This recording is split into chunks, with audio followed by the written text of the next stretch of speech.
Hi guys, I'm Seth Hogan and I'm doing my presentation of promoting physical activity. The reason I chose to do this is because I actually want to be a football coach and possibly be a PE teacher as well. I've always enjoyed kind of physical activity really, but I feel like being able to present this and know the basis of it will help me in my future career path. So let's get started. All right, so first off, we got the 5 components of fitness. I'll go ahead and maybe I'll turn it around right here. I'll show you right here. So the main ones are muscular strength, muscular endurance, flexibility, body composition, and cardiorespiratory endurance. So I'll kind of go over them just a little bit. Muscular strength is the amount of force one can exert to accomplish a task. So kind of like a one rep max per se. You're just trying to get it up, see how much strength you have within. Next is muscular endurance. So it's the ability to use muscles over time without fatigue. So this is going to be kind of how much you can rep, say a certain weight. So kind of like 5 sets of 10 reps, 5 sets of 10 reps really. And it's just your muscular endurance, how much your muscles can take without being fatigued and wore out. Next we got is flexibility. So it's the range of movement of body joints, involves the ability to bend, stretch, and twist. My girlfriend's a cheerleader actually, so she's real big on flexibility and being able to get up and do kicks and whatnot. It's definitely important for you. Kind of whenever we do testing, like when you're in PE, when you do your elbow behind your head, trying to see if your arms can touch, in the fitness gram test. Flexibility is in there, which I still can't touch my arms, my hands together behind my head at all. Next is going to be body composition. So that's going to be the percentage of fat in the body.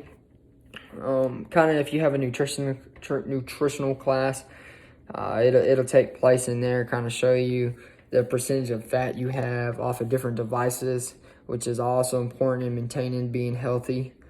And last is cardiorespiratory endurance, which is the ability of cardiovascular system to transport and utilize oxygen efficiently. So kind of example is running and being able to breathe, get that airflow through without.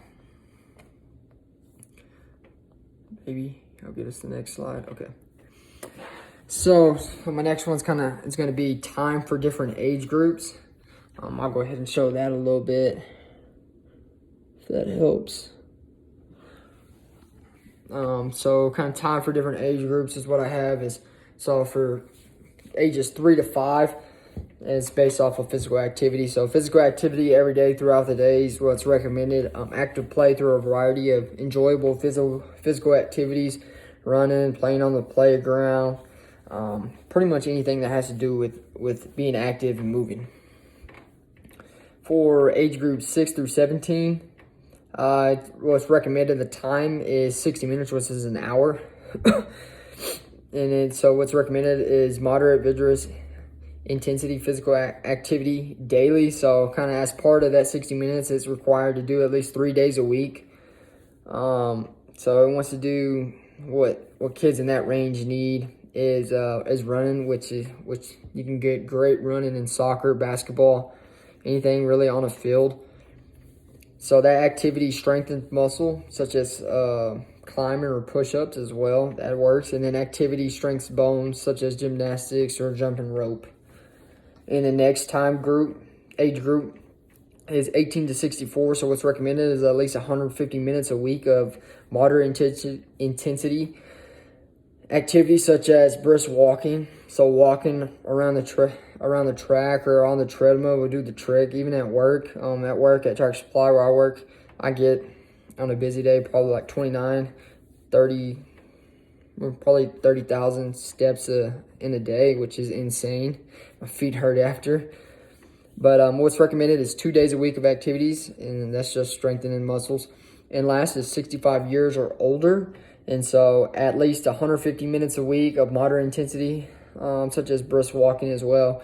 You definitely don't want to be running at that age. I know some older folks that do run that are in pretty good shape, surprisingly. but mainly just walking, and it's going to consist of 2 days a week as well.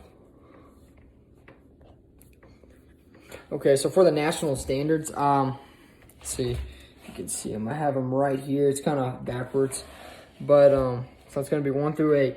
First one being health promotion and disease prevention. Second is going to be influences of family, media, and technology. Third, products and services that enhance health. Fourth, interpersonal communicational skills. Fifth, decision making. Sixth, goal setting. 7 is health behaviors. 8 is advocating personal, family, and community health. So we'll go over each one of those in these slides. All right, so our first one we're going to go with is a version of health promotion and disease prevention. I labeled it as benefits of physical activity. So just kind of getting in the gym, being active, getting off the couch and stuff like that. So, but benefits of physical activity, one of them is going to be increases chance of a longer lifespan. Just being active, kind of keeping weight down in a way. Some people die of obesity. And so you want to be active, and it creates a longer life.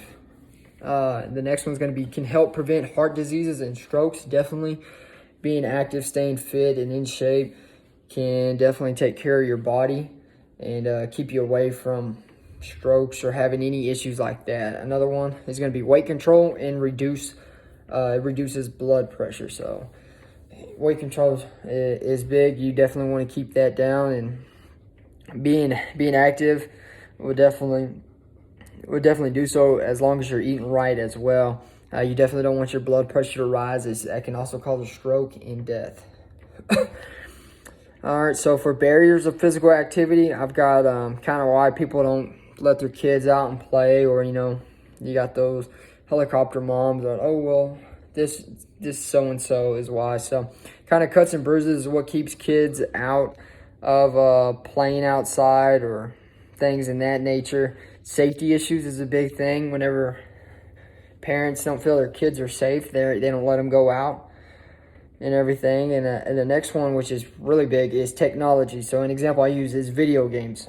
Video games is fun to play, but terrible because it creates a homebody and Netflix, of course, creates a homebody where you don't want to leave the house, and you tend to just wake up, watch TV, play your game, stay up late at night, create bad sleeping habits, and all that bad stuff. So, you want to take technology and video games out the mix because you want your kids being outside, being physically active, playing with kids around the neighborhood, kind of working on their social skills as well. But being active, it's not a healthy lifestyle, just kind of being cooped up in the house. All right, next we got influences. So kind of what influences kids, adults even, to be physically active. Kind of one is going to be family. So I put a picture right here, being somebody and everybody around them being a different thing, like family, friends, and media, really. And that's based off of what everyone's coming in. It's coming in your ear and out. You're always hearing something. So influences is definitely family. Family's always influencing. If you got a family with like older brothers, little brothers, younger sisters, older sisters, anything like that, and they go outside, you're more often to go outside and play with them because you want to be a part of that. So family definitely helps. But then if you got family, that just wants to hang around, watch TV, then you're definitely going to probably be just like that, inside the house, cooped up, watching TV, playing video games and that nature, not really getting outside, getting your physical activity you need. And friends is also a big thing. When you ask your friends, like, hey, what do you want to go do? And they say, oh, well, let's go play some video games. It's fun, but it's a bad deal because you're really not getting physical activity, of course. One day may not be bad, but if you continue to do it over and over and over again, then it becomes unhealthy and not a good habit that mom definitely won't like. And of course, media is a big deal. Excuse me. Media is what kind of drives us today and creates our attentions. So it can definitely draw one's attention one way or the other. One format that I use for media actually is like Play 60, which is a great example. It gets kids up and active. As a little kid, I wanted to be on Play 60. I wanted NFL athletes to come over to my school in Monahans and get us out and come play, which I think that's awesome. It's a great format for media, for kids to see other kids out there playing, and as a kid, you're influenced really easy into your decision making. So Play 60 is a great idea to influence as well for a positive effect. Some product and services I decided to use is services being a gym or even a park, even maybe. So a gym, there's always equipment in there. You can lift. You get your own chance to do what you want. You can run on the treadmills, ellipticals, bikes, all that good stuff. And another one I even put is backyard, or for little kids, playgrounds. Just get them out the house, get them somewhere active, get them in a new environment. You've got tons of services on hand that don't even, like playgrounds don't even cost money. Park doesn't cost money. Backyard doesn't cost money. You can get out the house and set up cool little events just to be physically active.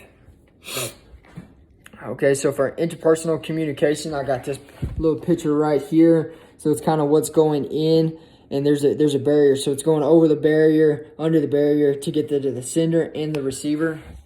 So really, it's consists of an exchange and conversation between two or more people, and what it consists of is decision making, taking in what's said and making your decision on, hey, are we going to go outside today? Or, hey, what am I going to eat today? Stuff like that. Or if I'm going to get fast food, or if you're going to eat healthy, decision making is key in interpersonal communication. But it creates good social skills as well, being able to communicate with one another. And that's definitely what kids need to grow up, to get comfortable in an environment where you're going to have to talk. You're going to have to go out of your way to make things happen at times. Another one's going to be resolutions. So you got to be able to make decisions on that. You got to resolve certain problems per se. Like, your mom gets mad at you for not doing the dishes and she punishes you. Well, she just resolved the issue, and she's hoping it doesn't happen again because you don't want to be punished, right? So that's one thing. And another is going to be active listening. So being able to listen to each other and take in information and understand it to use it along the way. All right, next so I have is goal setting, which I think this is an awesome example. You always want to create a plan, and so with this, I use SMART goals, this is awesome. It's going to be backwards again on your screen, but I'll kind of read you through it.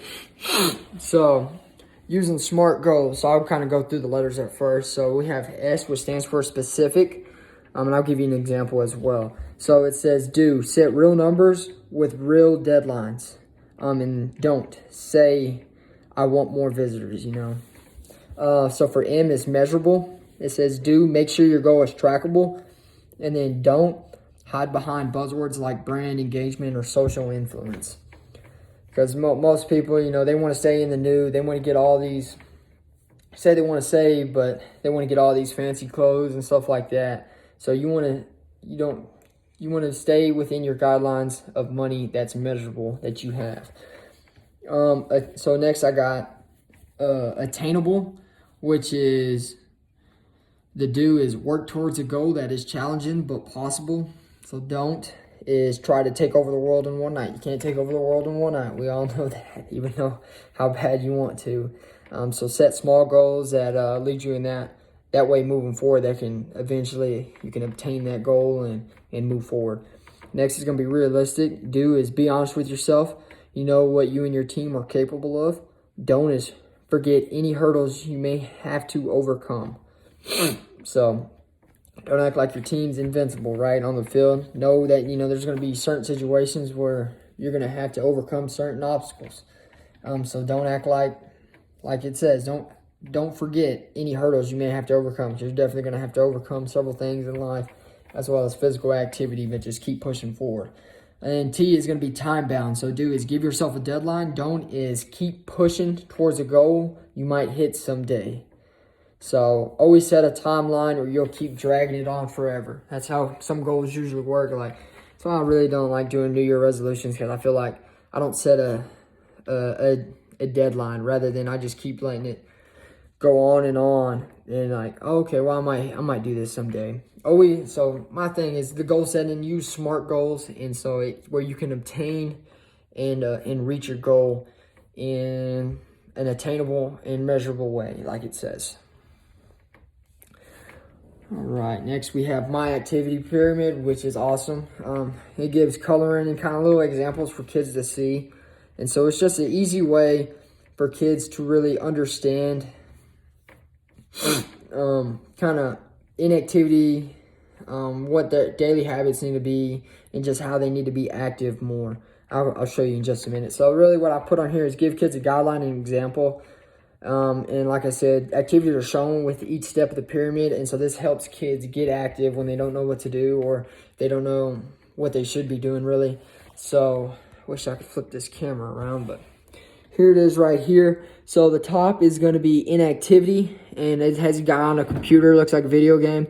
Next is going to be flexibility and strength. So it shows at 2 to 3 times a week, which is excellent. Active aerobics and recreational activities should be used 3 to 5 times a week, and it shows a guy playing basketball, soccer, and stuff in that nature. And then lastly is going to be everyday activities, which includes playing fetch with your dog, riding a bike, walking, running. It looks like throwing the football around, which everyday active activities you can do without even knowing. And so that's the best thing about it. You go out there and throw the football, you're being active. You start running, doing stuff like that. That's a great job at being active. So you want to cut down the inactivity and be active every day in some sort. Okay, I think lastly is my activity, kind of what I would use for this. Actually, if we were in class right now, I'd probably take everybody down to the gym. I like basketball. I'm a fan of it. So, and basketball for little kids is pretty easy to break up into, especially having, 4 or 5 goals in the gym. You can break up into groups at each goal, right? And give a basketball, kind of separate teams, do 3v3, 2v2, something in that nature, depending on how many students you have. But getting everybody active, letting them all play. Nobody sitting around, nobody waiting, subs, none of that. Just making sure everybody's active, having a good time, having fun. I enjoy basketball, so I find it fun.